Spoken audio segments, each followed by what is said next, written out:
Hello student, welcome back to my science series for class 8.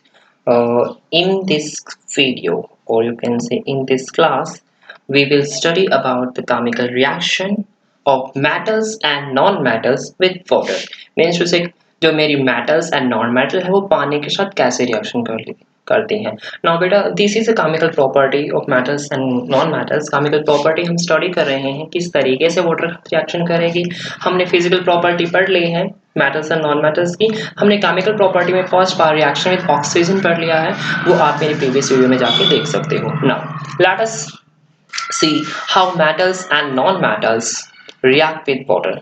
अब देखते हैं किस तरीके से metals and non metals water के साथ रिएक्शन करती हैं. Let us see how metals and non metals react with water. Now this sodium metal is very reactive. Sodium metal क्या है? बहुत ही ज्यादा रिएक्टिव है. It react vigorously with oxygen and water. ये जो मेरी मेटल सोडियम है ये बहुत ही फास्टली एक्सप्लोसिवली रिएक्शन करती है ऑक्सीजन एंड वाटर के साथ. ठीक है.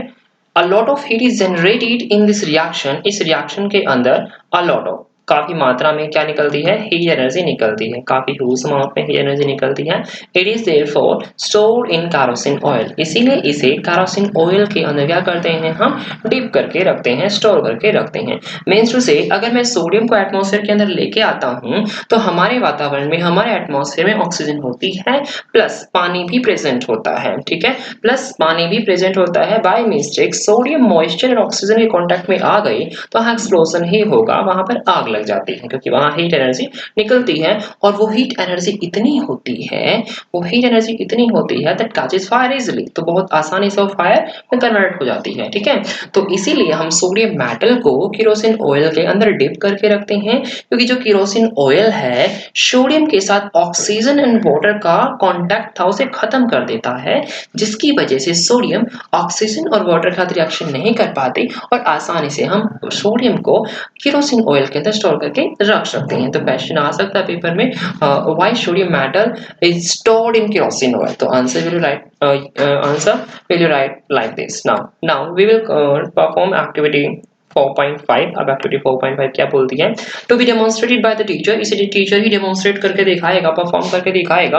During demonstration special care should be taken. जो डेमोन्स्ट्रेशन हो रही है एक स्पेशल केयर टेकन करनी है, हमें लेनी है. दैट की the size of the sodium metal is रफली the size of wheat grain. इतना व्हीट ग्रेन यानी गेहूं का छोटा दाना होता है ना, इतना छोटा पीस हमें किसका लेना है? सोडियम मेटल का लेना है. It should be held with a pair of tongues. और हम इसे कैसे पकड़ेंगे? पेयर ऑफ टंग से पकड़ेंगे.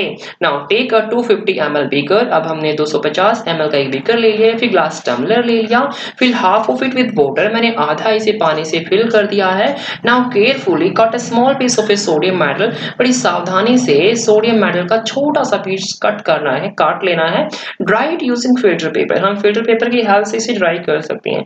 जिस तरह से टॉवल की हेल्प से हम किसी चीज को पोंछ देते हैं ना, इसी तरीके से हम फिल्टर पेपर की हेल्प से सोडियम मेटल के पीसेस को ड्राई कर लेंगे. ड्राई क्यों करेंगे? Question arise mind. Dry क्यों करेंगे?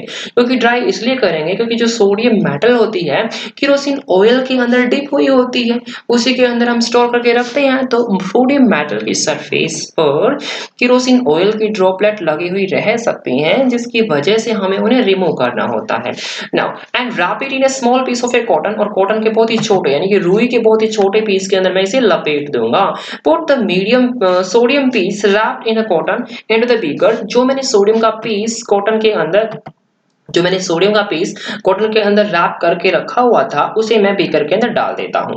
Observe carefully. अब हमें ऑब्जर्वेशन करना है कि कॉटन पीस के अंदर जो सोडियम मेटल का पीस है, कॉटन के अंदर जो सोडियम मेटल का पीस है जो कि मैंने बीकर के अंदर पानी रखा हुआ था उसके अंदर डाला है, उसके साथ क्या होगा? During observation keep away from the beaker. तो आज जब भी ऑब्जर्व कर रहे हो आप प्लीज बीकर से दूर रहिएगा. ठीक है. क्या करिएगा? बीकर से दूर रहिएगा क्योंकि वहां एक्सप्लोजन हो सकता है. नाउ व्हेन रिएक्शन स्टॉप, जब रिएक्शन स्टॉप हो जाएगी मींस जब रिएक्शन कंप्लीट हो जाएगी, टच द बीकर. बीकर को टच करके देखिएगा. अगर बीकर को जब हम टच करके देखते हैं, व्हाट डू यू फील? आपको क्या अनुभव होगा, क्या फील होगा? Has the beaker become hot? क्या बीकर गर्म हो गया है? Now test the sodium with red that the solution, जो मेरा सॉल्यूशन है इसे मैं टेस्ट करूंगा red and blue litmus paper की हेल्प से, और उसके बाद चेक करेंगे कि मेरा गिवन जो सॉल्यूशन बन गया है वो एसिडिक नेचर का है या फिर बेसिक नेचर का है। देखो बेटा, जब हम सोडियम मेटल को छोटे से पीस को कॉटन के अंदर रैप करके, ठीक है, किसके अंदर डाल देते हैं, बीकर कंटेनिंग वाटर के अंदर डाल देते हैं, तो definitely sodium react with water, sodium water के साथ रिएक्शन करेगा ही करेगा। जब सोडियम वाटर के साथ रिएक्शन करेगा तो मेरा गिवन सॉल्यूशन के अंदर जब मैं डिप करके देखूंगा क्या लिटमस पेपर, तो वो सॉल्यूशन रेड लिटमस पेपर को ब्लू में कन्वर्ट कर देगा। अगर वो मेरा given solution red litmus paper को ब्लू में कलर कन्वर्ट कर रहा है, चेंज कर रहा है, तो definitely my given solution will be of basic nature. कैसे होगा, बेसिक नेचर का होगा, इसलिए हम बोल सकते हैं जो सोडियम और वाटर के साथ रिएक्शन हुई, जो भी मेरा फाइनल कंपाउंड बना है वो मेरा बेस होगा। क्या होगा, बेस होगा। Now simple, you observe that, आपने ऑब्जर्व किया होगा कि sodium react vigorously with water, sodium बहुत ही फास्टली वाटर के साथ रिएक्शन करता है। Some other metals do not so, लेकिन कुछ अदर मेटल्स हैं जो इतना फास्टली वाटर के साथ रिएक्शन नहीं करती। ठीक है, कुछ अदर मेटल्स भी हैं जो इतनी फास्टली वाटर के साथ रिएक्शन नहीं करती। ठीक है, वो कौन सी मेटल है जो पानी के साथ इतनी फास्टली रिएक्शन नहीं करती है, वो अब हमें चेक करना है। Now for example iron react with water slowly, जो मेरा आयरन है बहुत ही धीरे धीरे पानी के साथ रिएक्शन करता है। आपने देखा होगा, अगर मैं आयरन का कोई भी पीस लेके आता हूँ घर के अंदर, स्टार्टिंग में तो काफी साइनी कलर का होता है, लेकिन 10 या 15 दिन के बाद जब मैं उसे मॉइस्चराइज एटमॉस्फेयर के अंदर रख देता हूँ, मीन्स उसे मेरा आयरन ऑक्सीजन और वाटर के कॉन्टेक्ट में आता रहेगा, तो उसके ऊपर, उसकी सरफेस के ऊपर एक कोटिंग डिपॉजिट होती रहती है जो कि रेड ब्राउन कलर की होती है, जिसे हम बोल देते हैं रस्ट। मतलब मेरे आयरन की सरफेस के ऊपर जंग लग गया। ठीक है, तो जंग लगना भी एक केमिकल प्रोसेस है, केमिकल चेंज है, एक केमिकल रिएक्शन है। बट बेटा ये बहुत ही स्लो रिएक्शन है। क्या है, बहुत ही स्लो रिएक्शन, काफी दिन वेट करना पड़ता है हमें, और तब जाके ये रिएक्शन होती है, तब जाके आयरन को जंग लगता है। जनरली आमतौर पर non metals do not react with water, तो they may be very reactive in air. अब हम बोल सकते हैं कुछ नॉन मेटल्स ऐसे हैं जो वाटर के साथ रिएक्शन करती ही नहीं। ठीक है, बहुत सारे नॉन मेटल्स हैं, आमतौर पर जो नॉन मेटल होती है पानी के साथ रिएक्शन नहीं करती, बट वो रिएक्टिव होती हैं। रिएक्टिव किसके अंदर होती है, एयर के अंदर होती है। अगर उस नॉन मेटल को पानी के अंदर डाल दूंगा तो रिएक्शन नहीं करेगी। अगर उस नॉन मेटल को पानी के अंदर से निकाल के एयर के अंदर छोड़ देते हैं तो ड्रास्टिकली, बहुत ही ड्रास्टिकल, बहुत ही फास्ट तरीके से वो फायर को कैच कर लेते हैं, कि आग लग जाती है उसके अंदर। Means to say non metals do not react with water, non metal water का रिएक्शन नहीं करती, even they may be very reactive, चाहे वो कितनी भी रिएक्टिव क्यों ना हो। Such non metals are stored in a water, ऐसे नॉन मेटल को क्या करेंगे हम, वाटर के अंदर स्टोर कर देंगे। क्या कर देंगे, वाटर के अंदर स्टोर कर सकते हैं। फॉर एग्जांपल फॉस्फोरस, जो मेरी phosphorus non metal, phosphorus is a non metal, is a very reactive non metal. क्या है, ये बहुत ही रिएक्टिव नॉन मेटल है। It catches fire is exposed to air, अगर हम हवा में इसे छोड़ देते हैं तो ये फायर कैच कर लेती है। Now to prevent the contact of phosphorus with atmospheric oxygen, it is stored in water. हम क्या करते हैं, पानी के अंदर इसलिए स्टोर करते हैं ताकि मेरी फास्फोरस ऑक्सीजन के कांटेक्ट में नहीं आ पाए। ठीक है, ऑक्सीजन इसके साथ रिएक्शन ना कर पाए। अगर ऑक्सीजन इसके साथ रिएक्शन नहीं करेगी तो डेफिनेटली फायर कैच नहीं करेगी। मींस टू से फास्फोरस आसानी से हम किस में स्टोर कर सकते हैं, वाटर में, क्योंकि जो वाटर है वो फास्फोरस का और ऑक्सीजन का कांटेक्ट डिस्कनेक्ट करा देता है। ठीक है, वो उनके बीच में आ जाता है, जिसकी वजह से रिएक्शन नहीं होगी और फायर कैच नहीं होगी। Now let us see how metals and non-metals behave with basic, base acids के साथ कैसे बिहेव करती है मेटल्स एंड नॉन मेटल्स। अब तक हमने देख लिया कि metals and non metal water के साथ कैसे रिएक्शन करती हैं। This is the second chemical property of metals and non metals, and here we will study about the reaction of metals and non-metals with acids. Now with the help of activity we will study about the reaction of metals and non-metals with acids. Now warning दे रखी starting में ही, keep the mouth of the test tube away from your face, आप अपने face से test tube का mouse दूर ही रखें। Use the test tube holder, आप टेस्ट ट्यूब होल्डर यूज करें to hold the test tube. Test tube को पकड़ने के लिए टेस्ट ट्यूब होल्डर आता है बेटा, वो उसका यूज कर सकते हैं हम। Now take sample of metals and non metal listed in table 4.5। 4.5 table के अंदर मेटल्स एंड नॉन मेटल्स का सैंपल दे रखा है in a separate test tube. Separate test tube में हमें लेनी है अलग अलग metals and non metals and label them, और उनके ऊपर लेबलिंग करती है। फर्स्ट टेस्ट ट्यूब के अंदर लेबलिंग ए कर दूंगा मैं, सेकंड के ऊपर बी एंड थर्ड के ऊपर सी, फोर्थ के ऊपर डी एंड फिफ्थ के ऊपर E and then F. Okay, तो मैंने ये सेट ले लिए, दो सेट बना लिए मैंने, ठीक है। मैंने 6 टेस्ट ट्यूब ले ली दो सेट्स के अंदर। Now with the help of A dropper, dropper की हेल्प से add 5 ml of dilute hydrochloric acid. क्या कर लिया मैंने, डाइल्यूट हाइड्रोक्लोरिक एसिड 5-5 ml हर टेस्ट ट्यूब में 1 by 1 क्या कर दिया, ऐड कर दिया। Now observe the reaction carefully. Definitely मेरे पास दो केमिकल है टेस्ट ट्यूब के अंदर, एक तो हाइड्रोक्लोरिक एसिड है और दूसरा अलग अलग मेटल्स एंड नॉन मेटल्स है टेस्ट ट्यूब के अंदर। तो वहां पर डेफिनेटली रिएक्शन होनी है ना, रिएक्शन होनी है। नाउ इफ नो रिएक्शन, अगर वहां रिएक्शन नहीं होती है, then in the cold solution अंदर रिएक्शन नहीं हो गई तो warm the test tube gently, test tube को वार्म कर लीजिएगा।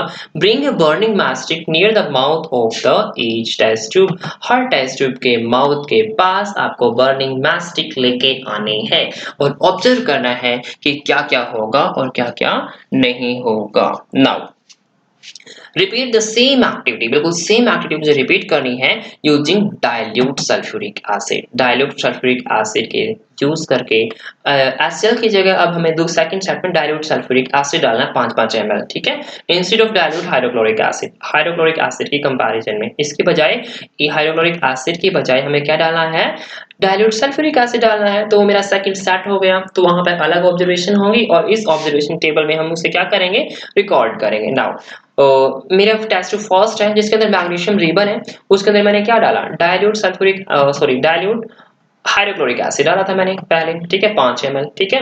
और जैसे मैंने डाला, रूम टेम्परेचर पे मैं एक्सपेरिमेंट कर रहा हूं, तो मुझे ऑब्जर्वेशन मिली। ऑब्जर्वेशन क्या मिली, magnesium ribbon dilute hydrochloric acid के साथ रिएक्शन कर लेता है, डाइल्यूट हाइड्रोक्लोरिक एसिड रिएक्शन कर लेता है और किस में कन्वर्ट हो जाता है, वहां से उसके क्लोराइड में, रिस्पेक्टिव मेटल के क्लोराइड में या फिर नॉन मेटल के क्लोराइड में, और वहां से हाइड्रोजन गैस निकलती है, ठीक है। तो हम यहाँ पर क्या लिखेंगे बेटा, magnesium ribbon react with hydrochloric acid, but here you will right reacts and release hydrogen gas, ठीक है, हाइड्रोजन गैस निकले।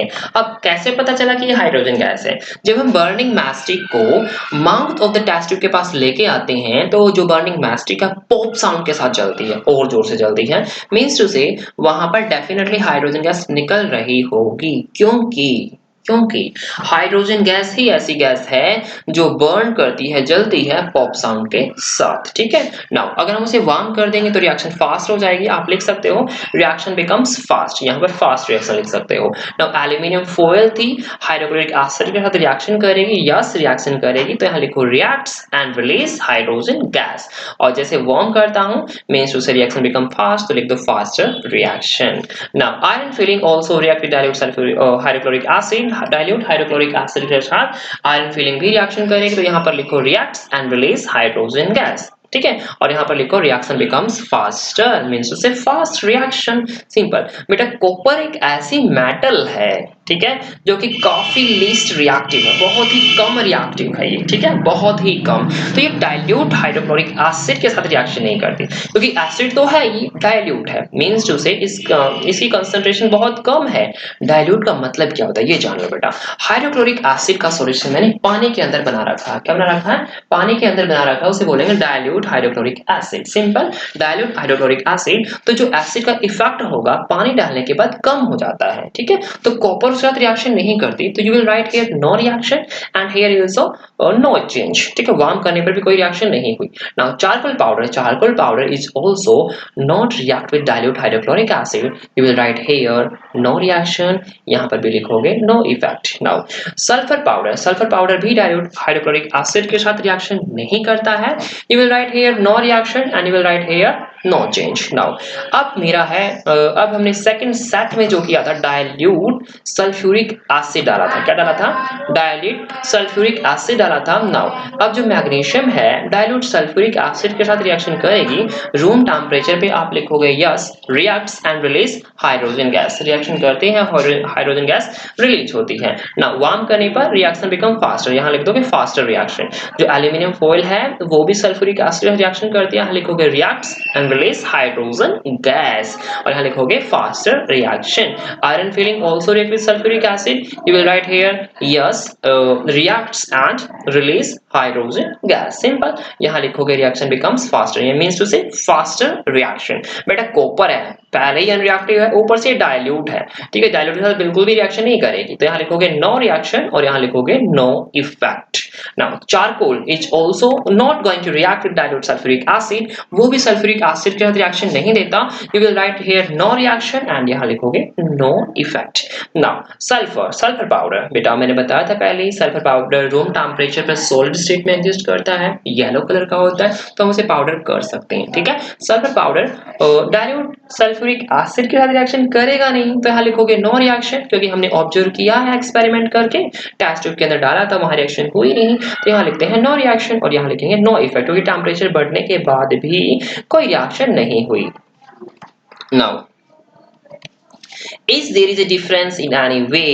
क्या कोई डिफरेंस है इनमें? Metals and non-metals react with acids metal और नॉन मेटल एक ही तरीके से रिएक्शन करती है एसिड के साथ या फिर अलग अलग तरीके से रिएक्शन करती है एसिड के साथ। What could the pop sound in some cases be due to when a burning matchstick is brought near the mouth of the test tube. Now जब रिएक्शन हो रही थी मैं टेस्ट ट्यूब के माउथ के पास बर्निंग मैस्टिक लेके जा रहा था। ठीक है मैं गया वहां पर बर्निंग मैस्टिक लेके गया तो वहां पर पॉप साउंड के साथ जो बर्निंग मैस्टिक है बहुत जोर काफी हाई फ्लेम के साथ बर्न होने लग गई। ठीक है फ्लेम का मतलब लपटों के साथ की लपटों के साथ काफी ज्यादा बर्न होने लगे और वहां पर पॉप साउंड आई। ठीक है वहां पर क्या आई? पॉप साउंड आई। You must have found that non metal generally do not react with acid. जो नॉन मेटल है वो एसिड का रिएक्शन नहीं करता but metals react with acids. Metal acid reaction करती है एंड प्रोड्यूसेस हाइड्रोजन गैस। और कौन सी गैस निकलती है बेटा? हाइड्रोजन गैस निकलती है। कौन सी गैस निकलती है? हाइड्रोजन गैस निकलती है that Burns with a pop sound जो कि पॉप साउंड के साथ क्या करती है?